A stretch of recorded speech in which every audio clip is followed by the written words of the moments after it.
आणि आता बातमी मराठवाड्यातनं येते। मराठवाड्यातील 4 लोकप्रतिनिधींचे कुणबी प्रमाणपत्र अवैध ठरल्यानं राजकीय वातावरण तापलं आणि असं असतानाच आता याबाबत नवीन आकडेवारी समोर आली आहे। मराठवाड्यातील 8 जिल्ह्यांमध्ये कुणबी मराठा कुणबी आणि कुणबी मराठा जात प्रमाणपत्र पडताळणी प्रक्रियेत न्यायमूर्ती संदीप शिंदे समिती स्थापनेनंतर 31 जुलै 2026 अखेरपर्यंत एकूण 61 अर्ज पडताळणी समित्यांनी अवैध ठरवलेत। याच कालावधीमध्ये विभागातील 15,597 उमेदवारांचे अर्ज वैध ठरवून त्यांना प्रमाणपत्र वितरित करण्यात आली आहेत।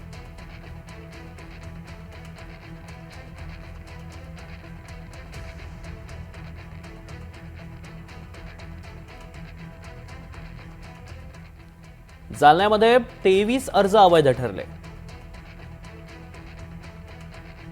नांदेडमध्ये 21 अर्ज अवैध, लातूरात 7, परभणीत 5, छत्रपती संभाजीनगरात 4, बीडमध्ये 1 अर्ज अवैध ठरलाय। दरम्यान मनोज जरांगेंनी यावर काय प्रतिक्रिया दिली आहे पाहूया।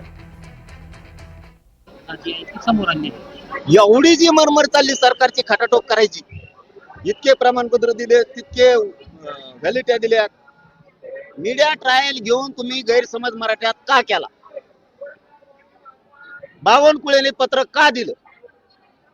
शिरसाटनी व्हॅलिडिटी रद्द का करायला लावल्या आणि त्याची मीडिया ट्रायल का घेतली? तुम्हाला हैदराबाद आणि सातारा संस्थान आणि कोल्हापूरचं गॅजेटियर द्यायचं नव्हतं?